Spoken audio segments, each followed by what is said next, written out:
开会了！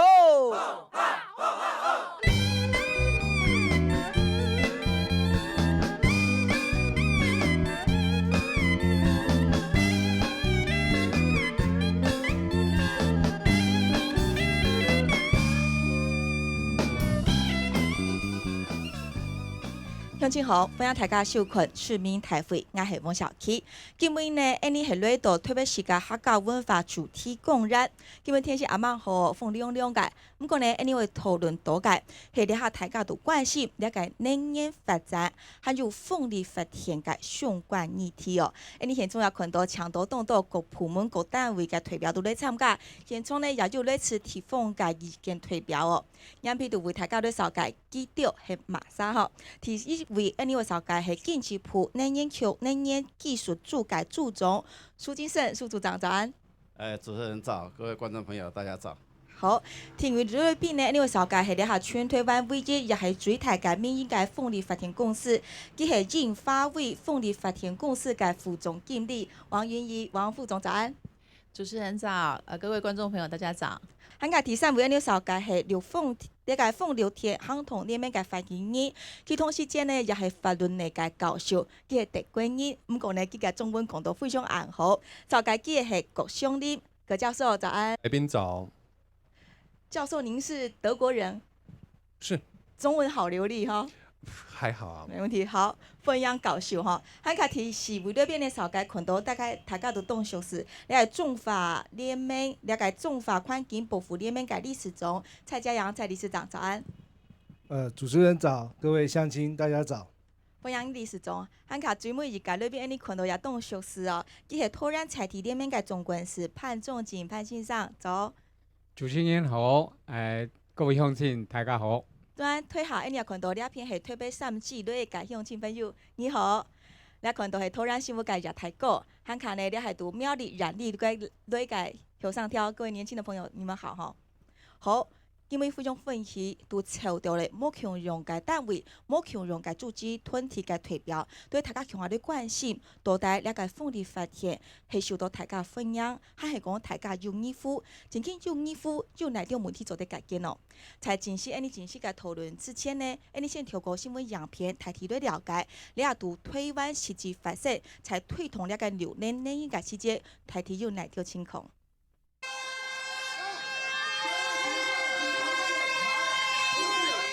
因为不满，家乡嘅回顺维系台兴风纪，苗栗染力夹把嘅见面，但能抗议嘅跳跳，去到特别经济部能源球迷挑战，来表达反风差嘅心声。佢都认为台兴风差技术为影响到生活，还个选民会有冇公告本大家都知。第一就白相拢唔知呀，冇人知，到底要来做牙太家上知，怎么来控制？对于民众嘅不满到建议，主管6年规范业务嘅能源局表示，从上线下嘅过程系完全合法，还个通过宽批，对生态老安全应该唔会有直接嘅影响。不过，咪希望业者为了民众做好充分嘅沟通。基本上环评会通过，它都已经按照环评相关的要求来召开的。研发委系台湾列下最大嘅风力发电公司，对全台湾各地，包含土竹苗、老中法两条地区都有规模下大嘅风电开发计划。出发点系上能源减碳，不过风机对民众嘅生活嘅影响，还有对生态环境嘅影响，从安用嘅争议又一直冇听过。从头都看到居民行上街路来保护自家嘅权益，到底问题做到哪位呢？绝对需要讨论。其实呢，在了下个现代生活，大家都需要用到电。不过，到阳边地图，你有看到，其实在地方，还是有当多个民众对大台电的用个方式来发电，为对民众还有生态环境个生活为产生乜个影响，那可能还是有个部分问题需要来讨论哦。你先来看一份资料啦，大家说明，你啊台湾台体发电个结构系乜个先？我跳过了种资料来捞抢，里边来抢问吼。你提前都看到，其实你系最新个资料系，到2022年个时节，你下我国台湾个发电结给我台体困去咧占下台比例嘅，还系燃煤哦，困到有37%，香港天然呢就系两种燃气32.5%，你啊天然困到受到水台正义嘅，还属系系列发电哦，佢哋下呢是10.6%，其实比起跳过台体嘅20%18%左右变了啦，所以流就下降。香港看到你基本讨论嘅焦点就係再生能源哦。了解再生能源其實你下在全部嘅法定結構之中，算係下大嘅。不過呢，大家要講佢係強烈嘅能源，係咪真正對台灣嘅環境係好嘅呢？讓譬如搶門應該裏邊哦，朱組長。就從這份經濟部能源局提供出來的資料，看到我們現在的發電結構佔大宗的，當然還是燃煤、燃氣啦，哈。這個再生能源看起來哦，它的比例還是相當低。我們這邊很簡單的來為鄉親請問一下了哈。我們今天談了一個焦點就是風力發電，那我們知道說，這個經濟效益有時候可能要評估，就是要看它的發電的效率啦，哈。從風力發電來講，你們簡單跟我們介紹說，比如說一台風機它可以發出多少的電力呢？那現在全台灣314部的這個風力機組之中哦，它能夠產生一年的電力供多少戶數或者人數來使用啊？風機啊，一部是2000千瓦哈，那2000千瓦，我們一年啊發電的時數啊，滿發時是2400小時啊。所以，我們以一個家庭啊，一年用4000度來看啊，它可以供應1200個家庭，就是一台風機啊，可以供應1200戶的家庭的年用電哈，這樣的容量。雖然說風機的比例啊，現在佔比還是很小，但是風機基本上。它的在各類的再生能源裡面啊，它算是發電成本是相對是比較低的。比較低的。我們目前呢，一度電是2.62，在收購哈，那跟我們一般的用電的這個電價差不多哈，可能比我們用電的價格還稍微低一點哦，所以基本上它目前的經濟性還算不錯。葛教授，我先請教一下好了啦。你過去組成了這個綠風電的這個聯盟行動聯盟啦，哈，表示你在推這塊是相當熱心，可以跟我們講嗎？從怎麼樣的角度來看，它的供電量固然低，可是我們有其他的價值可以去評估它，我們需要風力發電。我們如果去考慮啊，風力發電也好，太陽能也好，所有的綠電啊，它的背後的哲學啊。跟我們過去的，例如我們全台只要幾座核能發電廠啊，就可以全部好像保平安啊，是完全不一樣的啊。因為我有很多不同的發電廠，每一個發電廠很小啊，但是這樣的話，它風險分散啊。我如果在北部風好啊，那我在南部不一定風好啊。那要是我今天只有北部有風力發電廠，那萬一那邊沒有風，是不是就麻煩了？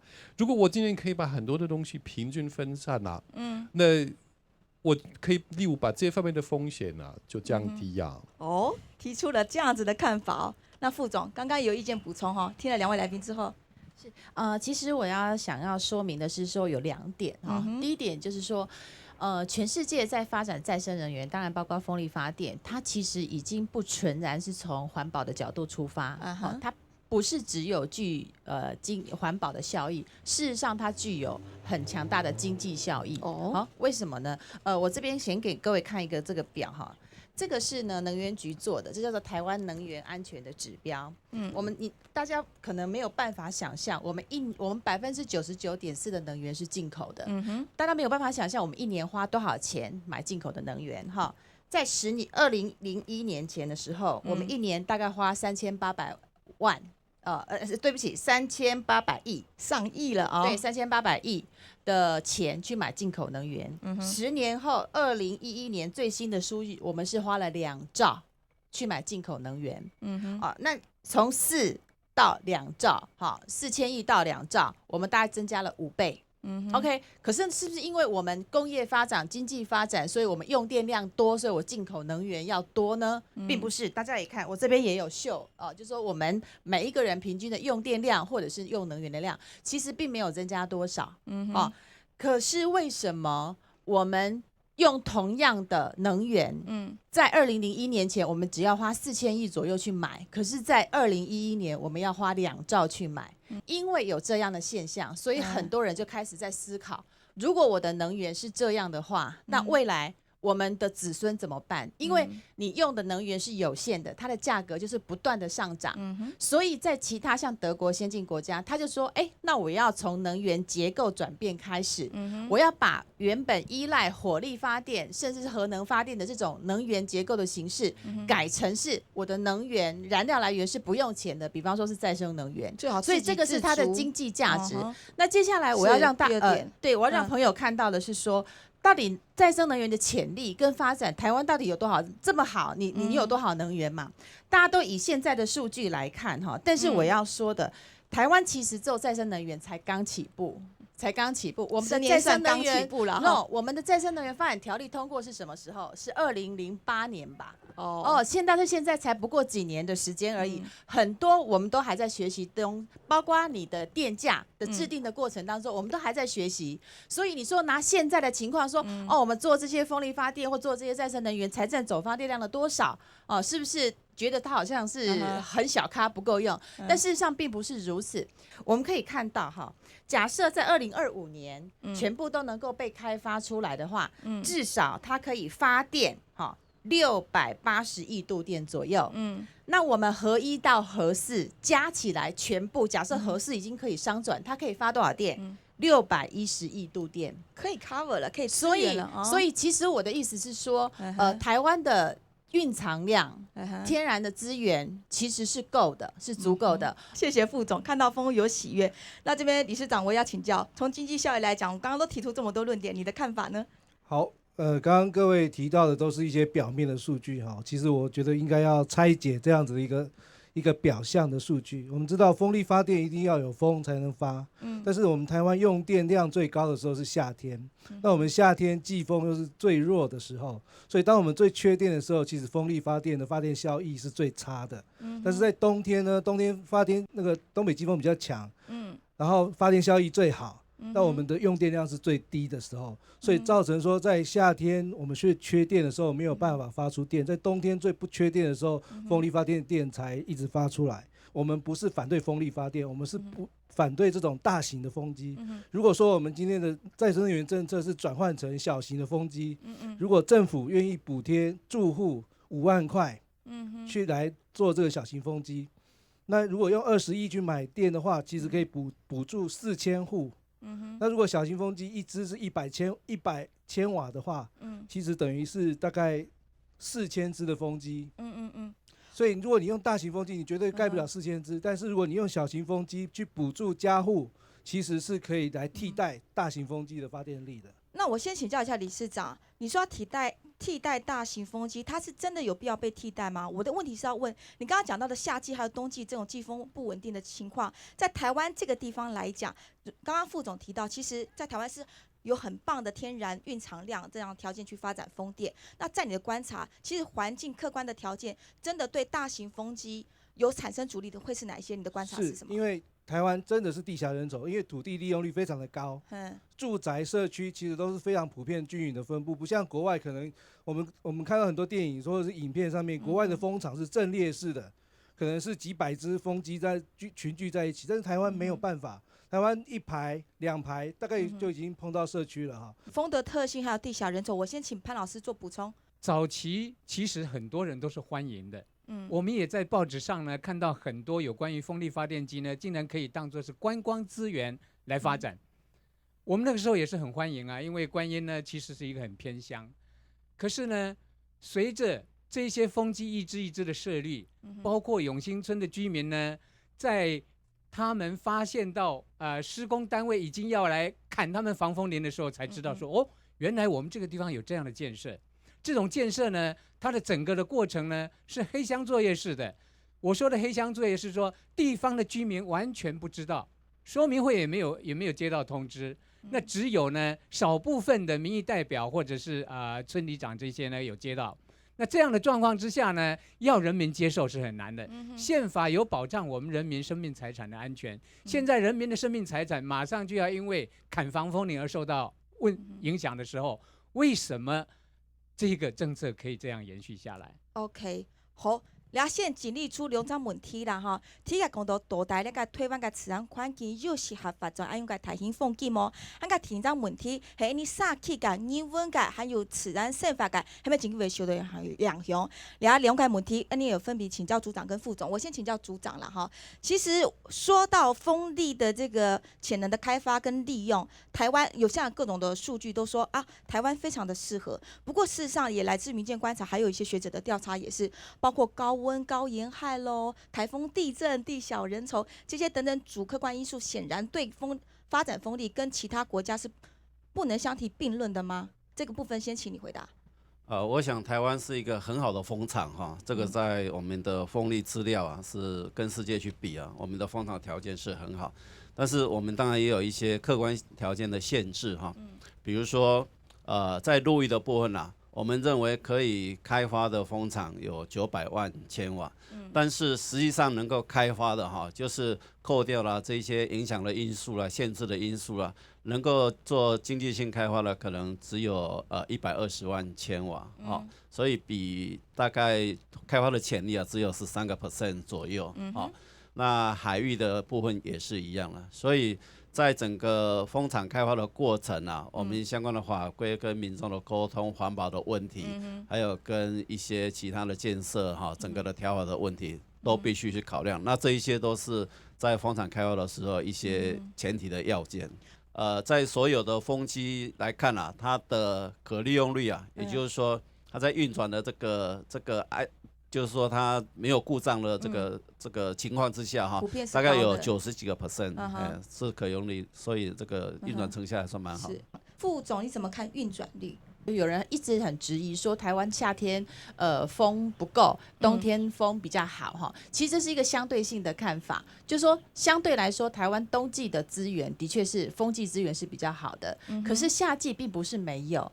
我还记得有好几次，那个时候因为台风来的前夕通常是最热的时候，用电高峰，我们那一天刚好我们整个风场全部都是满发。为什么呢？因为就是有外围环流，所以台湾的夏天虽然比较热，可是它因为经常有很多台风的产生，而且它的台风并不要吹到本岛来，它只要形成在外围环流的时候，通常就会有风了哈。这是我第一个说明。第二个说明就是说，其实我要说明的是说，人民的感受，我们经过这大概10年来哈，跟地方沟通，我们大概都很清楚，也很了解。那至于质疑我们的程序和黑箱作业这些等等，我想说我已经说过非常多次，我们所有的程序绝对都是照着政府的程序来。我们当然说明会一定都有召开。开会通知一定是按照规定。我们有人数的门槛什么的吗？当然没有啊，就是2个礼拜前就是去通知，而且请里办公室公告周知。那我记得还在永兴村的时候，我还特别针对他们所谓社区发展协会，除了开说明会之外，社区发展协会他们有疑问，我还特别再去召开了一次针对了特区发展协会，跟他们做整个风场建设的说明啦。那其实另外一个说明就是说，有关于这个地下人潮的问题，很多人一直质疑。我觉得我这边一定要给大家看一个数据啦，就说这个呢是我找的在德国的一个例子。我们就找一个邦，它是鲁尔区，就是很有名的工业区。它的面积呢跟台湾是差不多的，我们台湾是35000平方公里，它是34000平方公里。这个地区的人口数大概是我们台湾现在目前2300万人，它是1800万人。这个地方到2010年为止，它已经做了2820座的风机，我们在台湾的话，大概是266座，在当时的数据当中。好，理事长好像有意见要。其实我们从再生能源，它是一个不稳定，因为它是一个感应式的，有风才能够运转。如果依照台电的再生能源调度的这个准则来讲，再生能源它必须在白天的时候是迟滞的，也就是它只是一个备载的电力，它不是一个机载。像火力、核能这些机载，但风力这些再生能源，它是要迟滞在那个机载的后面，这是机载不够的时候，那个风力才补进来。在晚上的时候，它是可以提前的。但是我们用电量最高峰，其实在白天，晚上用电量是低的。所以其实没错，风场很好，但是实际上有没有用到我们的整个民生，用到整个我们的用电的需求，其实这个在再生能源这个调度的部分，有很多电力是浪费掉的。副总觉得我这边一定要澄清一下，风力发电在台电你可以上网去查，是属于机载电力。这里绝对想不到的，为什么？因为对于台电来讲，什么叫做机载？机载就是起初投入成本高，但是维运成本低，叫做机载。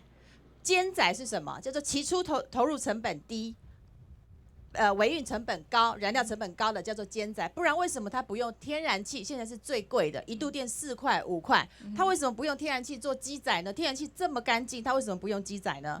对不对？所以这个是台电的文献上、数据上、网络上都有，风力发电是属于机载哈，所以这个是而且在法律上，全世界的法律上规定，就是说再生能源不管你是什么样的形式，其实大风机、小风机绝对没有调度的问题。对，总我这边打岔一下对不起，我再特别澄清一点哈，就是说。风力发电，它每发1度电，台湾的电网是这样，它每一个 moment 它的供需必须是平衡的，所以当我发1度再生能源的电的时候，火力发电贵的兼载的天然气发电，它就必须停止。那我1度电，台电是用2块6、2块59来跟我买，它停的是1度电4块多。不过刚刚理事长提到的是问题说，在其实台湾的整个环境可能也许不像副总讲的这么乐观。我那个葛教授先等一下，因为理事长刚刚还有下半部他一些意见还没表达完，我们先请他说完以后再请你陈述好吗？所以如果说今天风机可以这么有效，可以替代我们的这些电力这么有效的话，为什么政府比如说1000只的风机跟这些几百万户的这个太阳能板，我们为什么还要核四？我们为什么还要扩张火力机组？教授，好，那谢谢啊。那第一个啊，假如今天台湾的风力啊没有办法合理的运转，然后有一个报酬啊，那我劝你们啊，不要用小型的风力发电机啊。你大部分的房子不是在海边，所以你的风先天比较差。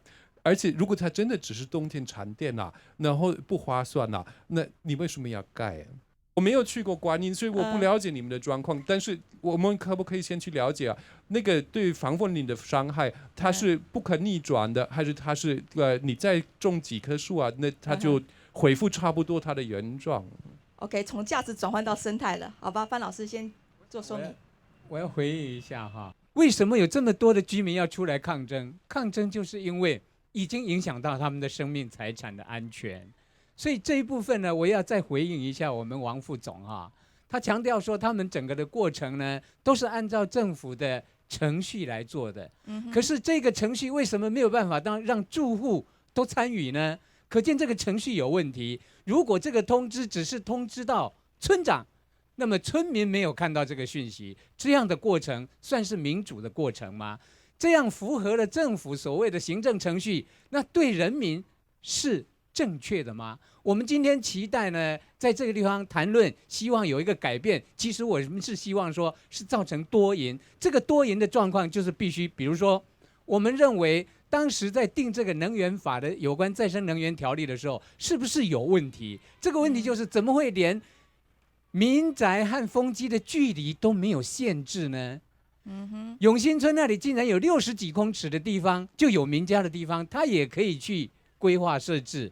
像这样的不合情理的东西，我们认为应该要借这一次有这么多问题出来的时候呢，好好的去修这个法。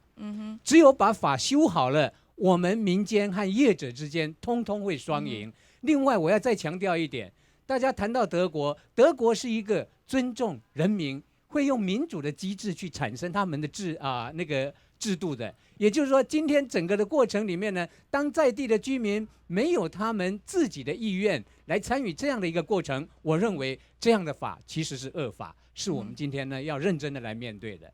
今天那组出面台，我们也请台上来宾就来听我们这边的乡亲代表，还有来自各个不同地方的意见代表，对，让你讲一下。其实在拄到了解会开发风力发电的时间，你就是拄到有哪种问题。那像我们时间就交给我们要发言的乡亲朋友。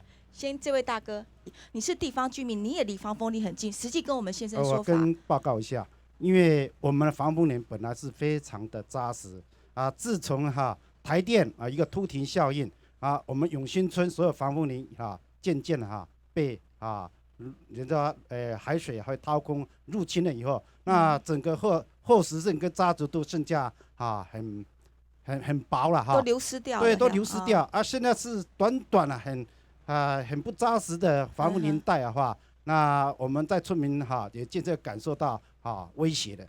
所以说，我们这些短防风林如果给开发公司再以点状开发，我们觉得整个防风林绝对是保不住了。所以以这个激发点，而且防风林对我们沿海地区在防盐害还有防风害防沙里面是非常重要的。那现在我们说实在，对我们村民只有剩下短短的数十公尺宽一点只有不到100公尺这种林带来保障我们村民的生命财产，其实我们觉得已经很恐惧了。是。好，另外一个我大概补充一下，那因为会说没有合乡作业，其实在最后面我有一张里面报告，他们向政府单位回实说，他经过村民89.6%的同意。我觉得很奇怪，这同意书到底怎么来的？这里面都有写。那这里面的过程就有问题了嘛？就是说里面知道不实的嘛。所以说这个合乡作业，我认为是属实的。好 ，OK， 这位居民，谢谢你的意见表达。我们再把时间交给这位年轻的朋友。我们是院里从发生事情到现在将近4个多月的时间那在99年的时候有一个所谓的会议，那我也不晓得为什么当时参加的人数可以这么少这个是当时99年的会议记录里面参加的人数这么少，所有的居民都不晓得。有几位呢？不超过20位，签名都在后面那实际上，就你了解，在我们风力机组周边会影响范围的居民户数大概有多少呢？跟这20位是成比例的吗？绝对不可能。那还有一个疑问就是在去年101年的9月21的所谓的施工前说明会，那个时候也只有不到20个人就参加了所以大家对说明会的这个参加的形式，那为什么每次我们在集结抗议的时候都超过100来位？那我有一个很大的疑问，难道这20位、这10几位就可以决定所有沿岸居民的他们设置封测的权利吗？我先请教副总，其实刚刚关心地方居民他们实际的感受，这也是你们顾虑的点之一啦。显然听起来，他们即便在黑箱座位，大家有讨论的空间，这个4个词敏感的些，但是实际上他们感觉上跟这个说明会是没有实际联动、没有参与的。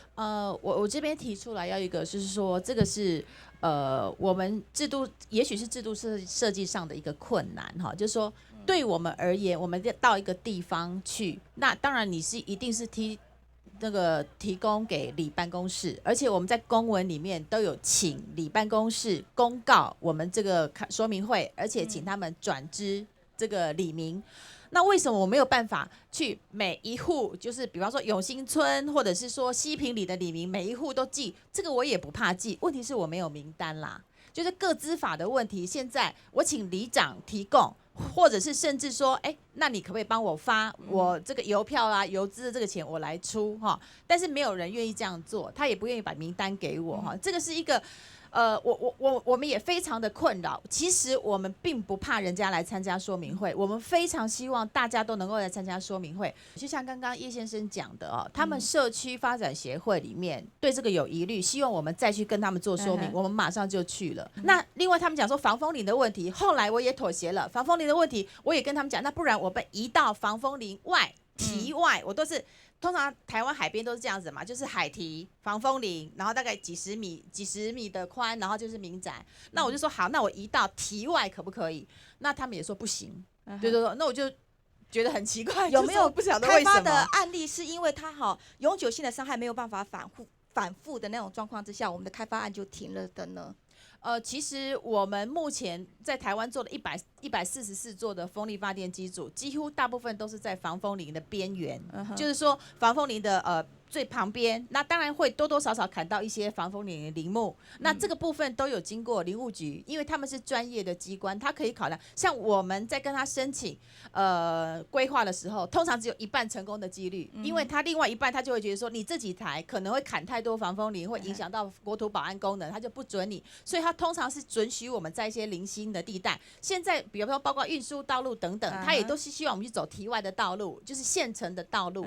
对，所以其实这个部分林务局把关的非常的严啦，哈。所以我会希望是说，有关于说明会或者是说黑箱作业的问题，我也很希望主管机关或者是相关的单位给我们一些建议，怎么样的通知是能够让所有村民知道。其实我在这边一再的强调，我不怕沟通，我也不怕你们来，我希望大家都能够来听。对，我觉得这样子的话多一点了解，大家才能够有比较容易有共识出来。副总今天就来了嘛，哈，其实从送来对环境评估记录认为很认同，冇乜嘅问题，所以讲咧说明会嘅显示到单位做到很较彻底落实啦。不过对提供居民还有呢个民众指导，记录嘅意见冇难以参考，记录有些实际态度改变，记录对改变个生活环境嘅最了解哦。呢些协会下样批个准了个敲门，呢个注重，到他公部门才按用个轻心自重，去做得填修还有干预个方面系度哪位呢？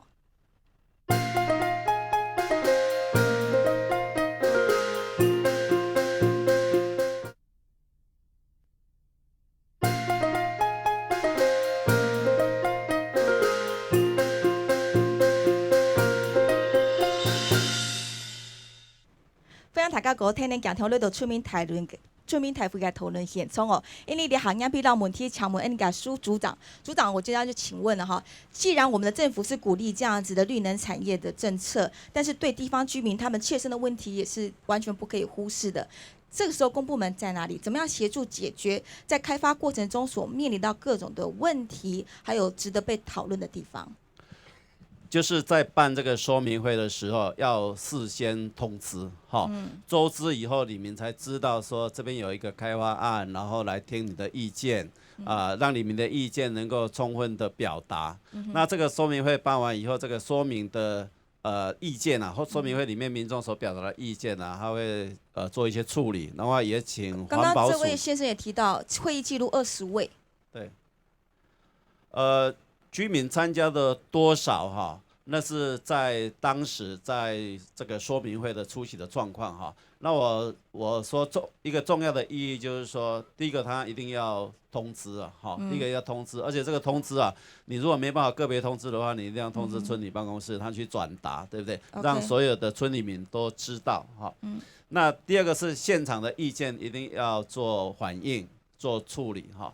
那我是讲说，这是一个法定的程序。那其实最重要的是实质的沟通了哈。那除了这个说明会以外啊，那么后续如果当地的居民有什么意见啊，那这个开发商啊，应该都是很正面的哈，去沟通去解决哈，这是我们一个基本的态度哈。所以其实居民们担心一些比较切身相关的问题，在环境评估的时候，如果会通过。表示学者专家团认为这样子的开发并不会对环境生态产生直接冲击，或者是它的风险评估是可以降得比较低的吗？基本上目前环评委员啊对一些开发案啊的审核，我个人认为是蛮严格的哈。那整个的程序啊也都蛮周全的，所以这个很多个案的环评啊，都可能讨论会议啊都开了好几次以后才做一些决定。OK。理事长，您觉得是这样吗？我们实际参与环评第一线，我们其实发现，其实到底对风力发电在审查的时候，其实包括很多议题，包括设置的距离，我们台湾自己连研究都没有。到底风机最近的像低频距离问题，对低频噪音，还有这些天灾，可能叶片被吹断、打断，然后去碰到邻近的住宅，台湾自己都没有本土的这相关的研究，然后就制定了一个。没有基础的一个数据出来，所以我觉得在审查过程中其实并不严谨哦。好，副总做说明。到底国外对于这个距离有没有做什么样的规定？这个呢资料是我从反风力发电的什么自救会的脸书上面连结的，这个我想这个大家们都看过，里面非常的清楚。大部分的国家里面，他们都是回归到噪音管制标准。就是说，今天你的风力发电机组离你的民宅的距离，假设你即使离了2公里，可是你违反了噪音管制标准规定，你还是不能盖。假设你距离它只有50公尺，可是你没有什么声音，你还是可以盖。好，这个就是为什么刚刚有那么多附近邻民宅的问题。这里面呢有非常多，里面的都有说。只有是它不是一个法律的规定，有些是建议值，有的是350米，有的是160米、190米，都是建议值，它没有硬性的规定。大部分国家还是回到噪音管制标准。噪音管制，然后实际的心理感受。这个距离有没有疑问？去问当地的居民最清楚。我们也有许多的影片上显示，有很多的老人受不了那一些噪音之苦，最后不是搬家，要不然就是忧郁而死。像这些问题，这当然是要我们能源局这些去实际按照状况来修改法令。我说今天面临这样的一个困境，其实不是双方的福气。如果早一点把法修好，这些问题就可以早日获得平缓。如果不修法，我认为这些会继续延烧下去。这是一路我们看到的越演越烈的原因。是不是零和是需要能够多赢？不过我们先把时间再交给一下蔡理事长哦，好，再请副总。那个风机的低频噪音对于居住的居民的影响，这个文献是越来越多了。好，这样网络上随便一找到那个都很多。像有一篇是2007年在英国克伦威尔，他访问的42位住在离风机超过400公尺以上的住民，81%都认为风机对他的健康是有影响的。前5个症状是什么？偏头痛、沮丧、耳鸣，还有呢听力丧失，还有心悸，这是几乎那边超过400公尺以上那些住民都有这样的感觉。再来还有会感觉疲倦、失眠，甚至头痛，还有觉得压力很大，还有焦虑。所以这些的研究在台湾根本没有，在国外慢慢的越来越多。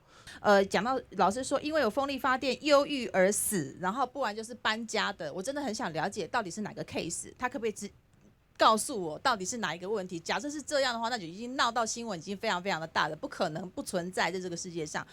那第二个问题，低频噪音非常好，就是说今天我们来谈，大家都知道我们的案子都是经过环评的，环评委员他们也不是笨蛋，他们对这个问题也重视非常清楚，所以我们在营运期间，他要求我们要持续的监测。我们持续的监测，我随便拿几个例子我来看，这个是台中。我找到一个距离多少呢？距离150米的，有距离75米的，这是低频噪音量测的结果哈。我们都是找第3公正的单位来。如果大家不相信，你们也可以去测量，那个费用由我们公司来支付也没有问题。好，低频噪音来测，距离75公尺的，它是32分贝。好，距离150公尺的呢，它有一个是夜间的话，甚至只有到18。我们的规定目前是47，现在要修改了，要降低，好像要改成42，就是更严格了。对，所以其实我的意思是说，大家对于一个新的东西，可能都会有很多的想象，觉得它可能怎样，可能怎样，可能造成什么样的风险。那这个就是我们需要沟通的一个机会。那我进一步请教副总哦，数据我们可以理解，可以参考，可是有时候感受上、身体上的反应，还有整个生活的品质，好像跟数据也不能完全就打趴。没有错，这个东西在我们目前的经验当中是这样，就是说风机刚盖好的时候，我们常常就会接受到附近邻居很多人的反应，就是说，我晚上听到声音或者什么听到声音，好，那我们马上就会，我们解决的方式是这样，就是说，第一个，我马上去那边先去了解，然后呢，我会希望他跟我们配合，我们找一天时间来测这个噪音。当然我也要了解，因为我们对风机本身也有要求，就是说你的噪音不能够超出多少，这个都要合乎国际规定。假设是风机的问题，我当然要求他改善。那假设风机没有问题，也没有超过标准，可是我们公司的立场还是愿意给他做一些补偿或改善的措施。所以在过去的经验当中，我们有非常多有一些他就是不习惯，他可能比别人敏感。那我还是说没有关系，虽然没有超过标准，但是我愿意给你做相当的补偿。那补偿过后，大部分的人都可以接受，也能够满意。那我的意思是说，对于一个干净，它有越来越有经济效益的能源形式，说没有影响，任何开发行为都绝对会有影响。你今天去赏鸟，你人跑到那个地方去看，你要去观赏，你这个都会对环境产生影响。但是我只是想说，给我们一个机会，让我们能够做改善，那我们也很愿意做这样的事情。两权相害取其轻，然后开发单位的服务显然也做得很周全。我们先请潘老师回应以后，我们再开放下面的乡亲来发言。我想城市和乡下呢都有很不同的观点城市观点呢常常是不食人间烟火的。我们乡下呢真正受害的，包括我们现在看到的大埔农民，包括美丽湾种种的，我们看到整个过程政府呢其实在资本主义的那样的思维之下呢，一直是成为他们的忠仆一样的。那真正受害的都是我们中低下阶层的弱势者。所以我认为这样的过程不对，民主社会应该是要有民主机制，这个民主机制必须是从根做起，就是说当你有一个政策下来的时候，是经过地方的人去讨论，欢迎这个来。比如说永兴社区他们现在正想要发展绿色能源，整个桃园只剩下他们那个海岸呢是可以去清水的。如果在可以清水的状况之下，他们要发展绿色能源，他们未来就非常的光明。可是风机来了，他们就要惨了。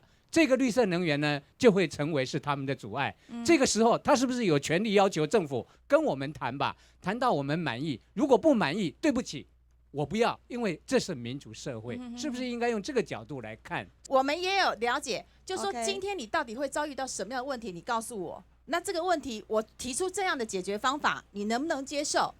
这样的解决方法能不能接受？有没有同理心？来，这位先生，我是从拥抱风机开始的，我是很热爱，所以我跟他们，我傻傻打电话给英华威，说我是某某某，就在你们风机旁边，听说你们要设风机，他们的特助所谓的专案的小组到我家3次，我只有一个很笨的问题，可不可以在我家屋顶设小型的风机？拜托，你们有没有卖那种风机？没，我们是将近100公尺的很大型的，我傻眼了。觉得台湾没有条件，因为我要替我的小孩留下一片干净的土地，我不希望我们台湾的海岸像西滨那样子。我傻眼了，我真的傻眼了，因为那么漂亮的海岸，只要整个都像所谓的刚刚他讲的德国工业区的那种，台湾不是一个工业岛，台湾的环境是几百年这样维护下来的。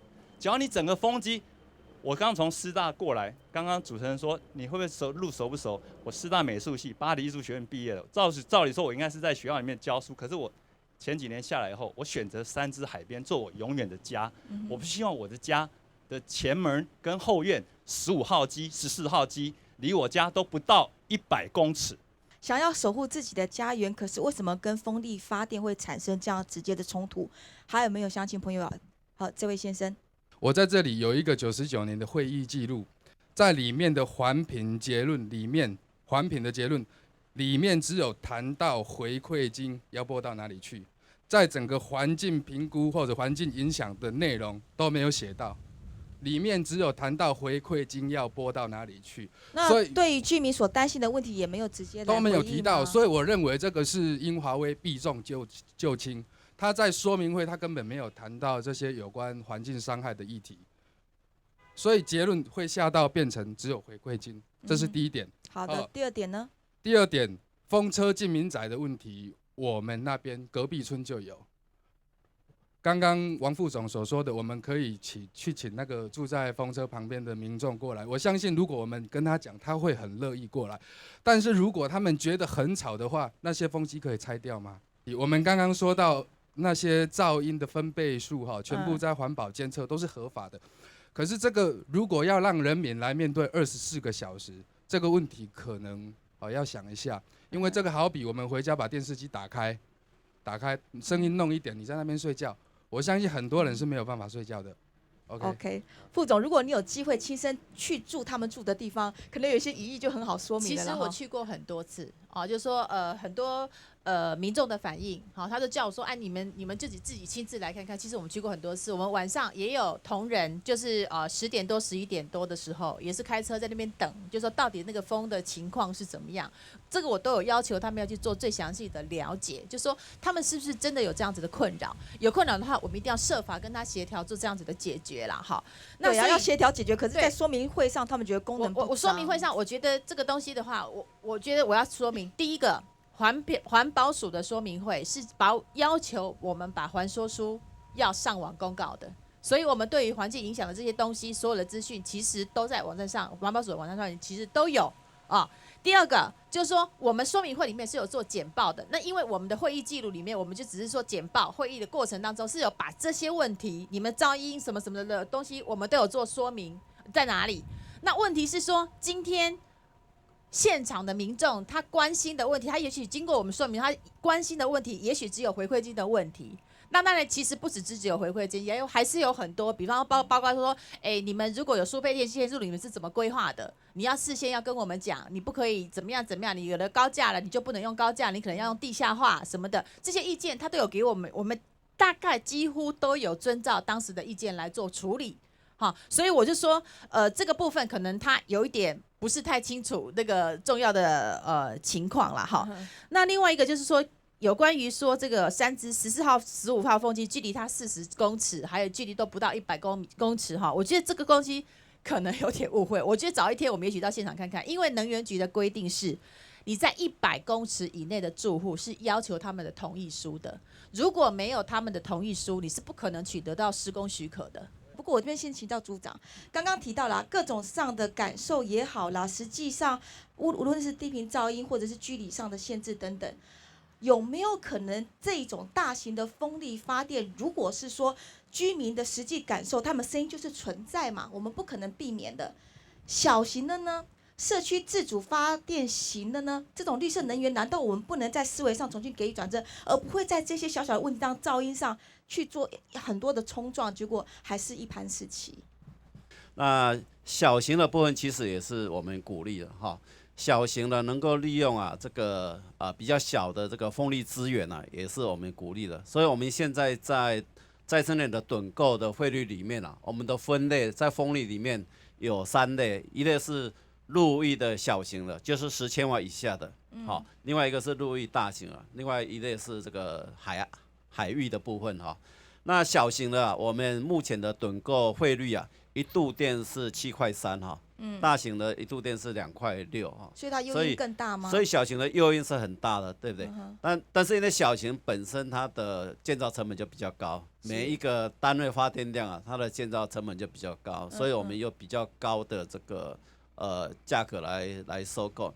但是我们站在充分利用风力资源的立场来看就是好的风场比较大的风你还是设大型的风机，因为你设小型风机，一方面它可能耐风性不够，它可能很容易坏掉另外一方面它整个经济性也不是很好，所以也是因地制宜因地制宜。导播，我们来看一下，其实我们现在台湾能够插风机的插了多少呢？这个空间我们看一下哈。好，现在看到了哈，整个西北海岸线一直到中彰头往下哈，现在看到全台有314个风力发电机组哈。然后我们这边请教一下了啦哈，它的密度之高，大概平均达2.6公里球又1记啦哈。像你这边讲到，它已经算是土地使用的饱和了吗？如果说面临现在这样的问题，你看这样争议其实从来没有断过，是不是值得我们去省思？如果没有问题，谁又会想要把问题表达出来？会说表示有问题嘛？西建景夯头利亚偏哈，我们再把最后的一次机会，我们请还有没有刚刚没有发言到的这个意见代表要提出问题的？我们先请这位先生。我引述一下葛教授在网络上面的一个数据可以吗？风力发电机在正常运转的时候，400公尺后的噪音等同一台家用的冰箱。说实在话，声音不大声。我今天不是 care 噪音的问题，但是你在我床头如果摆一台冰箱的时候，我能睡觉吗？400公尺有一台冰箱的噪音，听起来没有很大声。但是它24小时在我耳朵旁边，今天我们谁会把冰箱摆在床头呢？再来，我在正式去接触到我们风力发电机的时候，我发现有个叫风车病。风车病不是我们幻想的，风车病是有国际认证的，我们的环保署也有说的。那为什么在所有的说明会的时候不愿意告诉我们这是什么？这是我们恐惧的来源。好，谢谢您的发言，时间有限，我们再请最后一位。我是代表那个院里的居民啊，那我的意见其实也跟上一位这位先生的意见是一样的。就像刚刚王副总所说的。我们也许都会习惯。对，我以前也是住在台北哦，尤其是住在那个三和夜市的楼上，我也是会习惯。但问题是，我的睡眠品质很明显的就是会影响到我的睡眠品质很不好。那我后来就回到院里，可是我们那边院里就是离我们住在那个沿海，然后就是在西滨桥下。那每次到晚上都会有不固定的那种货车、大卡车经过，那个噪音也是会影响到睡眠。那这个睡眠当然也是就是我的也是会习惯啦，可是就是还是会有影响就对了。那所以说，那风车既然还是会影响，那我为什么要让它来盖呢？我为什么要让他们来做什么叫做密闭窗的弥补措施呢？我为什么要接受这种弥补呢？我们人们最基本就有生存权嘛。那再来是说，如果风车真的那么好的话，国外就不会陆续有这些负面新闻出来，让我们慢慢就觉得说心里面会不安。那很简单，我就是单纯为了我们的生存权来反对那个风车的设立。但是我不是反对风车，相对我也同意像葛教授的那个理论，绿能很好，像太阳能很好，为什么不改变一下政策呢？就像那个苏组长也讲了，因地制宜嘛。那你风车的那些设置的地方，或者是说它的设施，是不是可以做相对应的改变呢？OK， 谢谢你。绿能改心态又动斗了哈。你哋下限度强判性上聊偏的线类溃袭哦。各位你民众其实大家住在那块土地上，他们有生活的权益、居住的正义这一块，强一走最尾改说明到结论。这是个民主社会，民主社会是以民为主，所以我们认为所有的政策呢要尊重在地的居民。当在地的居民呢觉得这个政策不好，那你们就要想办法去改变或者是怎么样来适应，就是最后让在地的居民呢能够真正的感受到这些政策的美意，否则免谈。这是我对民主政治的简单的一个认知，也是一个很最终的一个期待跟盼望啦。理事长，好，德国人史怀哲医师说了一句话：如果人类没有办法预知跟预防灾难的话，那就会因为破坏大自然而自我毁灭啊！我们现在不要等说到底风机这些低频噪音造成多大的伤害来说我们要补偿已经来不及了。听不到的噪音是最可怕的，闻不到的臭味是最毒的。这些很多的东西都是长期累积造成的影响，所以我们不要再说那个数据的检测是数据，人体的感受那才是最真实的。葛教授，我发现其实大家都站在同一阵线上，都是在关心这生态的一环。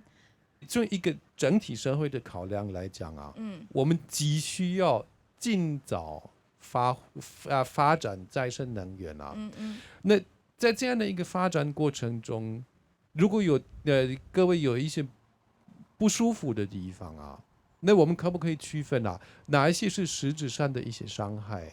那这些伤害有没有可避免那哪一些是可容许的那哪一些是心理上的一个不舒服那心理上的不舒服对不起，有一部分是我们解决不了的因为我讨厌的东西它永远是我眼中那请教一下，小风机会不会比大风机它的经济效能其实可能小风机更周全呢？是听起来很美丽但是我跟你们讲，它有时候是很恐怖的因为它如果盖在你的屋顶它任何一个震动，它会不会传到你的结构体所以你整个屋顶会不会就跟着你的房子说